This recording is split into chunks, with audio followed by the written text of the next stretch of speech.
happy to take as many questions as y'all have. Cashy, obviously everything that goes his way would go his way. Pete and I will divvy it up. If you have something specific for me or for Pete, please just say so. Otherwise, we'll probably go back and forth. Excuse me. When we do these right after the season, a day after, you don't get this yet, but this is the letdown from going hard for a while. So we're all challenged a bit with our immunity at this point. First, just to start, a few thanks. Thanks to the media for the coverage throughout the season and being a voice for our fans. You guys have always been incredibly fair and good to us, the good, the not so good. We feel a lot of it too, and certainly gave you all plenty to write about through this interesting, highly successful but highly disappointing season. To our fans, attendance was up 30% over the regular season. We had, I believe, the best home record in baseball. There's a relationship there. Look forward to continuing to build on that as we go forward. Our staff, want to thank our staff. Cashy, in my opinion, Pete's opinion, I haven't told him this yet, so I get to share it with all of you. I think this is the best job that he's ever done here. Pete, the day-to-day oversight of our major league operation. We went through a lot this year. We're feeling it right now. It was a long year. It was a challenging year. To win 99 games with everything that went down over the course of this season, there's a lot there to be proud of. The fact that we didn't do our season's obituary in August or September, that we made it to this point, there's a lot about that I don't think anyone in this room expected, in a sense, and really proud that we were able to at least reach that point and create enough hope and expectation to lead to the disappointment that comes with dropping those 2 games against Texas. And lastly, as much credit as Cashy and the staff deserve, I want to thank our players. This is a group, like I just said, from spring training on in Disney to the Trop. This was a different season. This was a group that was connected, that experienced a lot of adversity, and found a way to bond, found a way to pick each other up throughout, veterans to young players, just across the board. This was a special group, and obviously wanted a deeper run for all of us, for our fans, the community especially, our staff, but this was a year where we really wanted it for our players. It didn't work out, but I believe they deserve to be praised for all they did to, like I said, create expectations for October that frankly didn't seem to be there very much just a few weeks sooner. Looking forward, for all that went wrong this year, all the adversity that struck our roster, it was a historic start. It was arguably a historic amount of adversity with respect to the roster itself. We have the opportunity to bring back nearly all of this group, along with some players with better health. Winning 99 games and being able to run it back, we saw the benefits of bringing a team largely back last year that won 86 games, and where that went, there's no reason to think the expectations as we move forward won't be higher than they've been. That we're going to figure out a way, not just to get in, but again, our goal is to win that last game, to win a World Series. And I think more than any other year, the foundation of our organization was tested this year, and in many ways they succeeded, again, despite the unfortunate 2-game exit. So looking ahead, you saw Luke Raley, Josh Lowe, a lot of the players we talked about last year, the left-handed bat we needed. We saw some of those players that took their licks last year step up, get comfortable, establish themselves. Jose Siri, Rene Pinto as major league players. There's a group that got experience down the stretch this year that we fully expect will do the same next year and keep us in a really strong position to compete for a division and compete for a World Series. That's probably more than enough without having to open it up here to get into your questions. We are happy to do our best to answer them honestly, sincerely, and with some disappointment, but also some pride for what our players accomplished this year.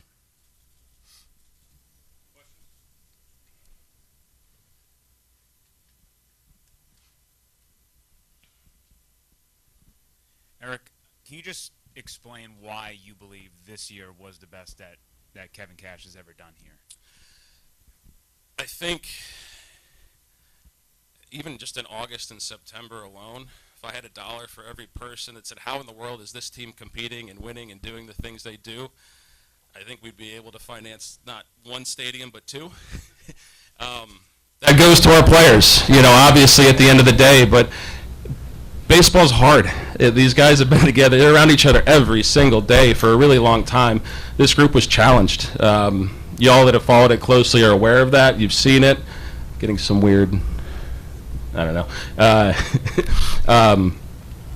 The most important job a manager has, in our opinion, is to keep players every single day coming to the ballpark, caring about competing that day, winning, and doing it for one another. And in no season was that tested more than it was this one. And in no season, in our opinion, was that example set by him and led by him in a way that wasn't in any other. So, again, there's so many reasons that this season could have gone sideways. Y'all are aware of them. You followed them. The fact that it not only didn't, but ended up with 99 regular season wins in this division speaks highly, certainly to our players, but to our leadership, and that's Cashy.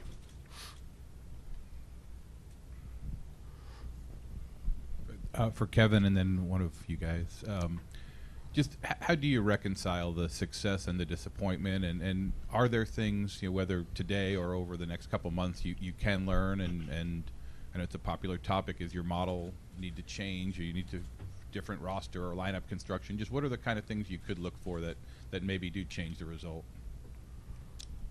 Me going first, reconcile, that's fair. It's a lot of positives and then lumped in with one big negative at the end. Look, I feel like if there's negativity about this season, we're in the right direction, because then our bar is being set really high, and we've accomplished some special things here over the last handful of seasons, and if we're able to continue to push it to get to that point, we're in the right direction. That doesn't mean that we're not going to continue to work and we want to get that next step like Eric just talked about. I'm sure we'll put our heads together and figure out what we think we need to do better moving forward. We do that after every off season. I don't know if that answered your question. I think it's very fair, and it's something that we'll continue to wrap our heads around, but proud of the group and proud of the expectation. When the expectation falls, none of us want to really be here. I don't want to speak for them, but I certainly don't want to be here when the expectation falls. I don't have too much to add to that. I don't know that there's one formula that succeeds in the postseason. I think you can even look across this year's postseason. All the wildcard teams that got swept were all very different. It's 2 games, right? They're 2 really important games. They're the most important games of the year. It's still 2 games. And I think that we'll always continue to evaluate what can we do better, what can we do different. Our goal is to win the World Series. So those questions are going to exist every year that we don't win the World Series. So just to circle back, was there one part of the way you guys played that stood out that surprised you more? I mean, I know after the first game you kind of said it was a little bit of everything, but was it that the defense wasn't better, that the bats went so silent? What as you guys, as you said, reconvened over the weekend there, Eric, what were you discussing? Yeah, with Glass and Eflin lined up for those 2 games, you have 2 pitchers that have been towards the front of the AL starters all year long, right, back-to-back games. I don't know if they've combined to have back-to-back outings the way they did in those 2 games, and credit to Texas. I think that's part of it, and I think the defense, that was certainly, in terms of what was most uncharacteristic, I'd say the defense. You're going to run into good pitching this time of year. I think we had a couple of games that were really well pitched against us. We got shut down. That, I know, it happened last year too, so there's the question. But that is something that does happen. We see that happen. We saw Atlanta not be shut out since May, if I'm not mistaken, in Game 1 at home get shut out. That stuff happens more. I think the defense, the 2 outings from Glass and F, that was a little more uncharacteristic relative to the things that you think are more likely to be there for you. Kevin, are you ready to put to bed speculation about you and the Cleveland job, which is really starting to circulate now? Is it really? Wow. Yeah, I didn't know that, but no, I'm very happy here. I'm under contract here and look forward to next year for sure. Eric, you talked about the benefit of continuity and the ability to bring back pretty much the entire group. Is that more or less your expectation at the outset of the offseason, or do you think there could be changes to it? Yeah, look, we have the ability to do that, and that's a nice starting point to have. have 99 wins with contributions from as many players as we did this year, players establishing themselves, young players getting their first opportunities, it puts us in a really strong position. Last offseason, in terms of the way things played out, not nearly as active with trades. We signed a pitcher when we were looking for offense. I don't know. We did some extensions with players that are typically in a spot where history would suggest they're more likely to be traded than extended. Every offseason's unique. Where we stand right now going in, if we want to run this group back, we'll have the ability to do that. If we think there's a better way to go to balance not only this year ahead, but the multiple years ahead, that'll be there. But a lot of it will depend on, what other 29 teams are looking to do in addition to what we think is best for us. So very TBD, not much of an answer, but a lot of it is, you got to be ready to go in whatever direction the winter takes us. But we can run this group back, and it's a good starting position. I know you can't comment on the situation itself because it's under investigation, but how do you approach this winter regarding Wander just from a roster building perspective? We are always we're always preparing for multiple different things, right? And versatility is a really important part of our club. That's going to be true in that situation. That's going to be true in any situation. That's how we prepare for anything unexpected, how we prepare for injuries, how we prepare for unexpected positive or negative performances, is just to have a lot of different options. Kevin, I know you had mentioned, or they'd been mentioning the guys that came up late and got the experience, the Meads, the Camaneros, et cetera. I wanted to know your thoughts on how you feel they performed overall through the last month of the season, and for Eric, what the expectations for guys, especially for a Camanero who came up with so much expectation, what you look for him next year. I'm excited for all those guys, the opportunities that they got, and I think they played a big role in keeping some things held together at different parts. Curtis came up a couple different times, finished with us, got a big hit there at the end of the game. And I said it after the game 2 that all those reps are going to benefit them. They just played in the highest intensity games of their career. And I'm guessing they're all going to be very motivated to come back in, having a taste of that and want to continue that. But they're a big part of what's going to take place going forward. And any at bat, any inning off the mound, any rep on defense, we continue to think they're going to be better for it moving forward.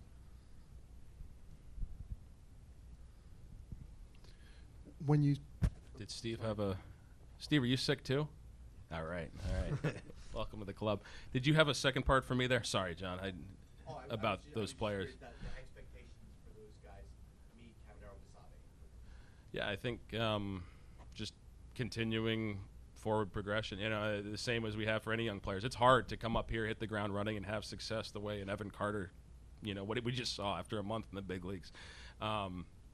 But incredibly talented, driven players that you just want to see continue to improve and make the most of the experiences they've had. And those are all players that are made right, and we're confident will take the most out of the experiences they just had. Sorry. Right. When you say you have the ability to bring everybody back, what does that mean financially? Because the payroll would obviously grow a sizable amount if you brought everybody back. Yeah. Do you have a sense of where that's heading?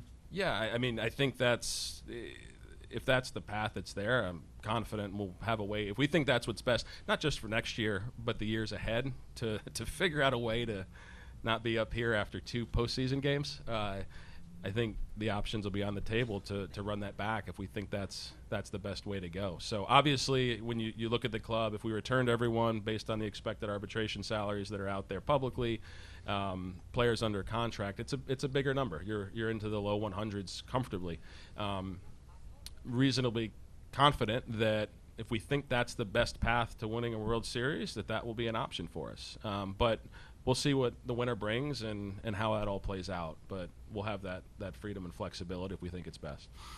That almost sounds like a slight change in the philosophy of we want to make sure that we can go long term as opposed to go all in on 1 year. Well, that's the next year versus the years ahead. I think it's related. I think there's always been with Stu's leadership, there's always been that kind of the opportunistic bone that he has in him, that if the timing's right, we've pursued some bigger expenses and things that haven't happened. If the timing's right player, right team, right time, there's always that ability to push. It's probably going to come from somewhere, at a later date, but there is a fluidity to our payrolls and things that, there's a freedom to it that allow us to be more competitive if the right circumstances suggest we should make that run. So we'll see. It's very similar, but this one will test us a little bit. Hi, Eric. What would you say? I know we increased attendance during the regular season, which was nice, but what would you say to all the people that are using the playoff attendance as like, for lack of a better term, like a slight against the new stadium plans? Yeah, I mean, I think that's a complex topic.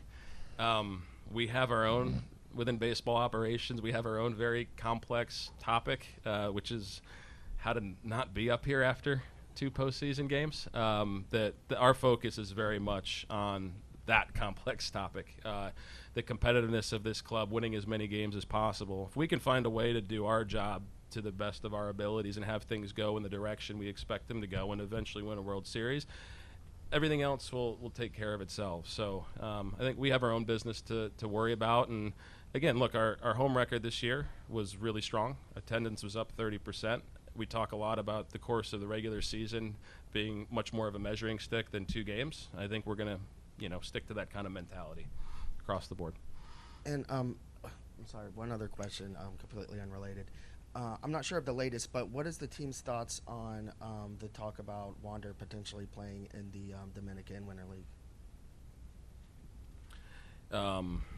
Yeah, I don't have anything to add there at this time. So we'll let our prior comments, stand for themselves, and we'll handle the business we can control here.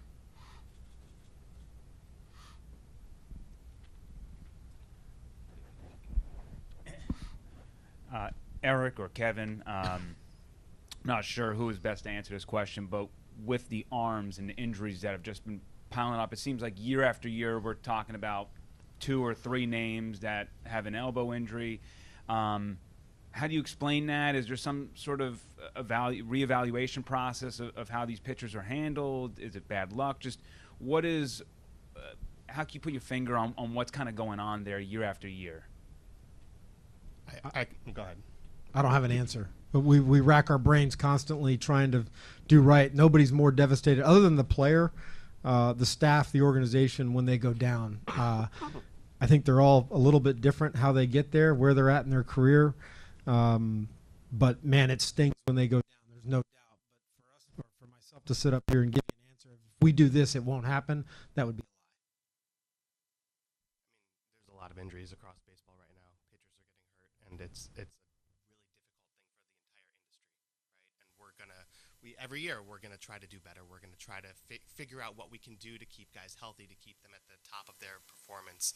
It's something that the industry is also taking a look at. It's not just us, unfortunately. And so it's a question every year for sure. It's something that we have to prepare for from a roster building standpoint, but it makes it no less difficult every time it happens. And we are trying our best to keep these guys as healthy as we possibly can. That will continue, and we'll hopefully learn more. And my hope is that in 5 years, we're going to look back and we're going to have a much better sense of how we can keep guys healthy, right? But until that point, we just have to learn day over day. And then also, Peter, I just remember, listening to you in Disney about how this team was constructed with the new rules, and it was more of a hypothesis. Now that you've had a year of the new rules, just how do you feel like the roster construction and what you guys were doing based on speed and flexibility worked out through the season? And was there any surprise of just how the new rules affected the day-to-day game in and out? I think that our athleticism and our team speed really did play in a way that we were hoping. I think that we had a pretty diversified and balanced offense. I think we were 4th in runs scored this year. It didn't play out in the last 2 games of the year, but in terms of utilizing a lot of different ways to score runs, a lot of stolen bases, batting average, home runs, all of those different things, I think it played out pretty well. And I think really from a fan's perspective, at least from my own perspective, the game of baseball this year was a lot of fun, right? The games were quick and they were well paced. There was action. A lot of these things were in a positive direction that, at least to me, made it a much more interesting and fun game. So I think, yes, it worked out reasonably well for our offense, and I think that our way of building teams with athleticism and speed will likely continue, but I think it worked out well for the game of baseball, too. Just locking in a little bit toward next year, what are the timelines for Rasmussen, Springs, and how limited would Boz be? I'm just trying to look at your potential rotation options for next year. Yeah, Bozzy should be a full go. He's near a full clearance right now. So I think the question there, different parts of their career, but someone like Glass, he came into this year, it's not a full season. He's not ready for a full season's workload, but should be fully cleared, medically speaking. But everything with his rehab has been exceptional. He was throwing some pens here down the stretch that couldn't help but wonder what it might look like in a competitive environment right then. So that's been great, an encouraging sign. And then Ras, we are probably sometime in the second half, August, I think, was the expectation. A lot of space between where he is now and getting there, but that's the expectation that he's carried since the time of the surgery. And Springs, midseason, July, August, everything's on track. When did that one happen there? That was three starts in. Yeah, thanks. Thanks to your question. There's a lot, unfortunately. Yeah, everything's going somewhere in the middle of the season with him, which can be a real benefit in terms of how you structure this club and having some potential reinforcements come back if you can time it right, give them a chance to knock some rust off before the games count most. And just medically, any of the guys that were hurt at the end of the year, any procedures or anything, or if they'd be fine by spring training, or kind of what's the? I don't. Bilal. No, Bilal should be fine. He was actually doing really, really well. We were encouraged, and if we maybe advance a little bit farther, would there have been a conversation? So felt like he was in a good spot. Rayleigh, I think, ultimately just rest. That was kind of a freak accident that took place. Felt bad for him. Who else? Jason Adam, oblique. I would imagine he'll be totally fine here, probably in another month. Siri was good enough to play, obviously. Yes. Yandy just rest with his leg issue. Hamstring. Rest. And then just a question for you, just based on what Eric started with. What was the toughest parts for you this year? The toughest part? Yeah, as he said, he thought you did your No, best job. What were the toughest parts? Toughest. We won 99 games. I don't know how tough it is. We're pretty good, but the toughest part was probably the injuries. Dealing with the injuries, no doubt. Losing our shortstop was tough, but I commend the guys that in the clubhouse that did a really good job of keeping it together, keeping the vibe the right way, letting the frustrations be quick and on to the next thing. I mean, they really came in focused on winning games, winning series. So injuries. But they always are. Injuries and losses, but ultimately the injuries, because we can play the what if game. I've done that for a week straight now because I know how talented that we were coming out, but I'm also very pleased with how talented we were ending.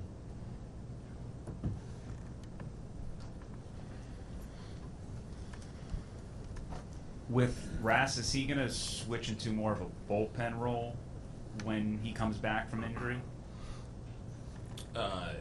Very premature in terms of where it'll be. Obviously, there's a health history that everyone has to acknowledge. I think that's something that as he gets deeper into his rehab, we'll see where he's at and what's best for him. I don't know what that'll mean, but it'll be a lot of conversations with him, medical teams, et cetera, ours, other.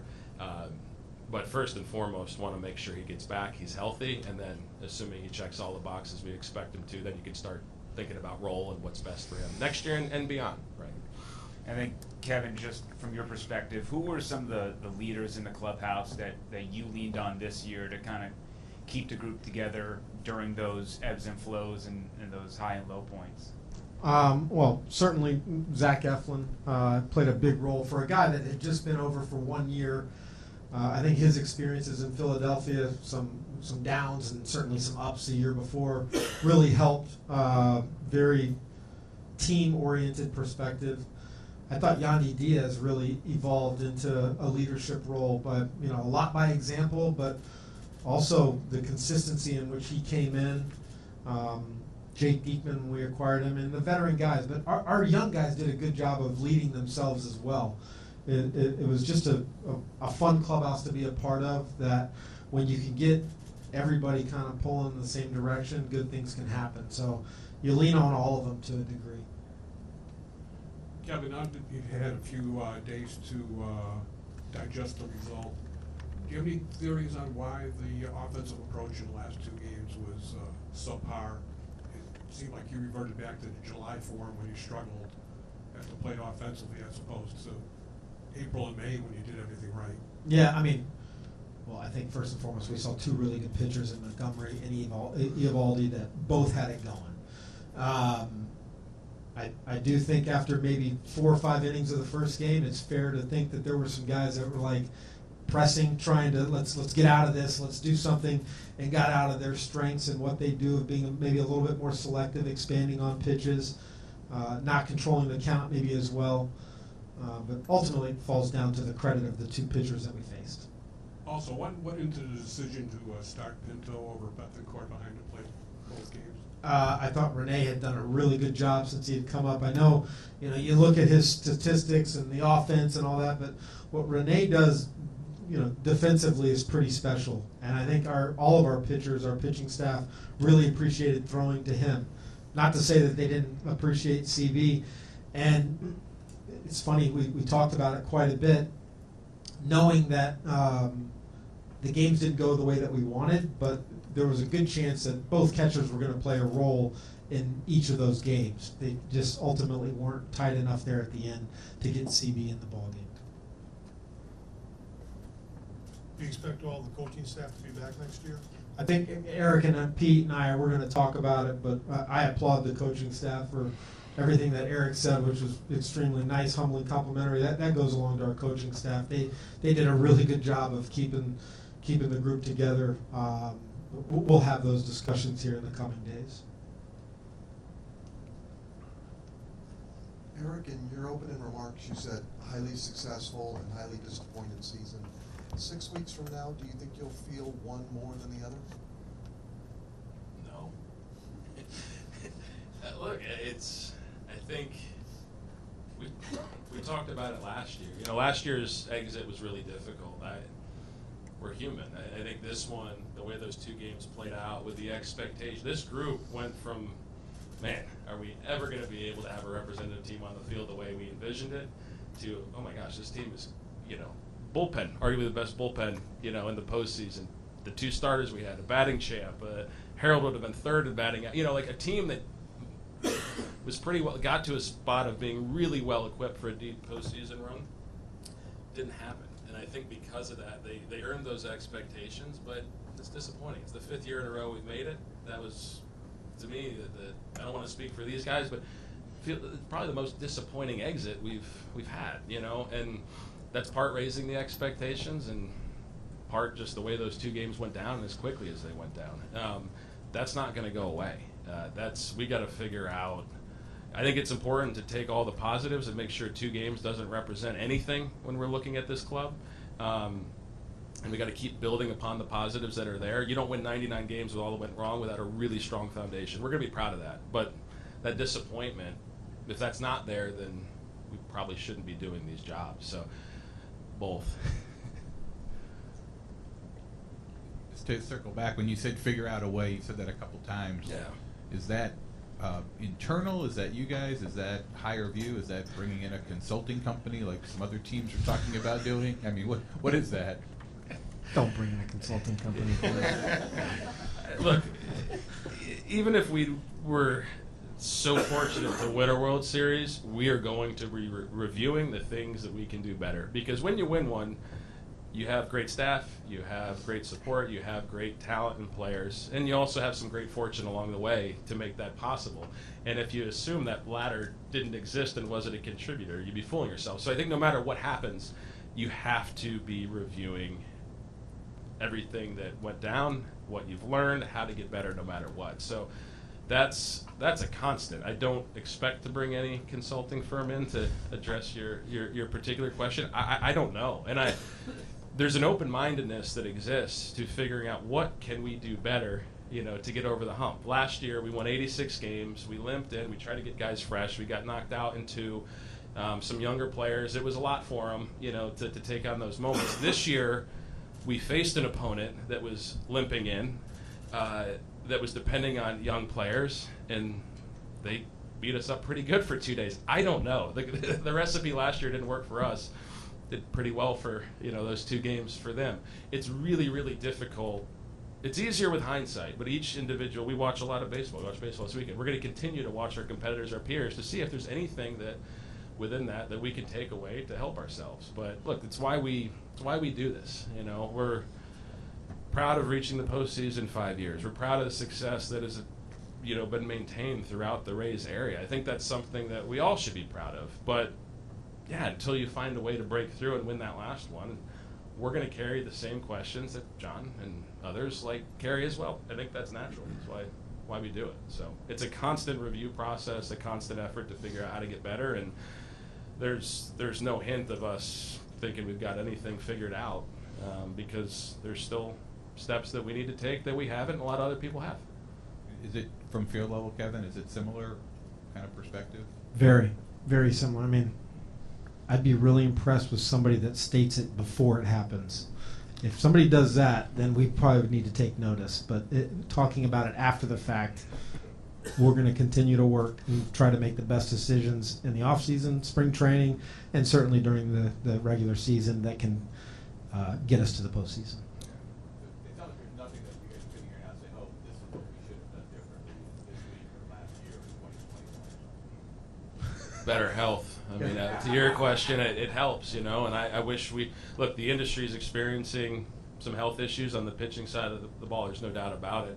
One thing I would just add to circle back, that's part of the reason Zach Eflin's here, is because of his prior health history and the few free agent signings before him. So, if those guys also got hurt, it'd be a lot more confusing. I don't know, but it's a bit of a game of whack-a-mole, and you got to be really careful. You need to be disciplined. You got to be careful you're not being too stubborn, in your effort to be disciplined and ever learning, ever growing. But yeah, like I said, the team that probably was most representative to where we were last year just knocked us out this year. We've lost 7 postseason games in a row. Over multiple seasons, multiple rosters. The AL East has lost 10 postseason games in a row combined right now. So maybe it's our division. I don't know. It's a pretty good division. It's a really difficult thing to try to understand and answer, but we're gonna keep punching and do what we can here. Eric, without making it seem like back here, camera stand. Without making it seem like a sour grapes thing, Yeah. It's good that MLB did away with the 1-game playoff. We were better at that. But the NHL, the NBA, should these early wild card rounds at least be 3 of 5? I mean, I know it's going to seem like, since you guys were bounced in 2, that's the, hey, let's talk about that. But should that be addressed? Another complex topic. We have our own complex topic that takes most of our attention, all of our attention. There's an importance to winning the division. Those four games in Baltimore, especially after winning the first 2. There's a reason we didn't celebrate that Sunday when we lost that game, and it wasn't a fun game to experience late and to lose. But it's because the importance of the division's there. Those byes matter, and I think that's something that, for competition throughout the regular season, is a carrot that Major League Baseball wants, and that we're happy is there. I think if we don't like it, we need to find a way to be one of those top 2 seeds, and then we'll be fine. Though I don't know. It seems like maybe playing the wild card round and winning is also helpful. We don't know. Thank you. Yeah. Time for a few more.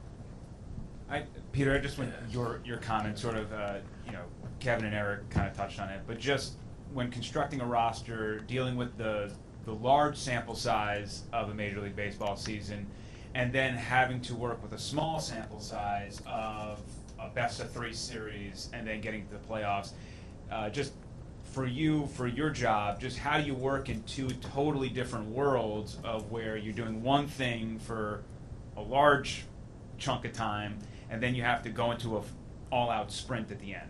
It's one of the unique things about baseball. It gets back to the previous question, right? Somebody told me, I don't think this is exactly right, but playing 3-game series after 162 is like playing 2 minutes of an NFL game after a 16-game season, right? And it's part of the fun of this and the challenge of this and the frustration of this. Ultimately, I think that, speaking at least for myself, we thought we had 2 of the best pitchers in the American League lined up to start 2 of our most important games with a really diversified offense that could score in a lot of different ways in an environment in which we'd been the best team in baseball, right? And at home. And we had been phenomenal at winning series, and what we needed to do was win a series. And we got outplayed in that series by a really good team that also scored a lot of runs and also had great pitching. Because in the postseason, that's who you face. You face the best teams. And over a short series, things happen. And that's not to excuse it. And of course, we're going to continue to look at why those things happen in the way that they did. But that's also the beauty of baseball, at least in my opinion, that baseball is about both the long sample over 162 and then the most important games at the end of the season. You got to ask him more questions. That was good. Yeah, Eric, how much research have you done on the injury epidemic this year, given the fact that it was such a major part of your season? And is there any chance that you might make a tweak or a change to your in-season or off-season physical conditioning regimen? Yeah, I think likely we'll make changes in a few areas. That's just part of trying to continue to get better and not waste any year, any experience that you have. Health for pitchers, I think it's, performance, velocity stuff has been something that has come on so strong the last decade plus. I think it's safe to say as an industry, as a sport, that's raced ahead of health. And I think the game kind of incentivizes that. Throwing 90 and maintaining health is something that isn't really rewarded with major league opportunities these days, and kind of where it is. We as an industry have to figure that out. I don't think that's necessarily something that just falls on our shoulders. That being said, in everything that we do, we need to find a way to be better than the industry, and in some of those areas much better than the industry, or we have no chance to compete and to excel and to win. So that is something that we will spend a lot of time on it this winter. We have had some unfortunate injuries back in July, going through potential trade acquisitions and the like, looking through those lists of when you're sorting based on quality of pitcher, how many were not available because they were injured. It's staggering. This is an issue for our sport that we need to figure out. But again, that's not to deflect away from our own injuries and circumstances. We need to find a way to be better than our peers when it comes to this, and it's something we're going to spend a lot of time on this winter, certainly. Last question, Mark. Kevin talked a lot about Yandy's season, but just Pete and Eric, what stood out to each of you the most? I know that no Rays ever finished in the top 5 for MVP. He might have a chance to be the first guy to do that. What stood out? A number of different things. I'll go with consistency. The fact that he was consistently at the top of his game all season long. It felt like he never went into a slump. And I think the numbers even bear that out, that he was just consistently hitting balls hard, consistently getting base hits, consistently taking his walks and hitting for power. He set the tone at the top of our lineup. I think he was a big reason why others in the lineup were able to have a little pressure off of them and to perform at their best level too. And the fact that he did that all season long without really missing a beat, that was really impressive. I told you he's good. It's a good answer. The on-field, without question. I think, Yandy, from the time we acquired him forward, each year he's become more comfortable. He's become more trusting. The relationships have strengthened. I think that contract extension did wonders for him. It was an action that helped him feel like we didn't just say we wanted him here. We did something to show it. And just watching Yandy continue to grow and to develop and to be one of those people within the clubhouse that has become much more of a leader, of an example.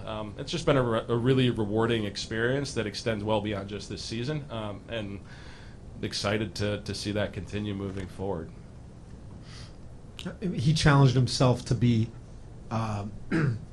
even a better hitter than he already was. That's pretty. I mean, the guy just got a 3-year contract for what he had done, and for him to show a commitment in spring training and early on, even when I think early on he was hitting home runs, but he was hitting about 260. That drove him crazy. But he committed to it, and with the work of our hitting coaches, Chad and that group, he stayed at it. So that was impressive to me as well.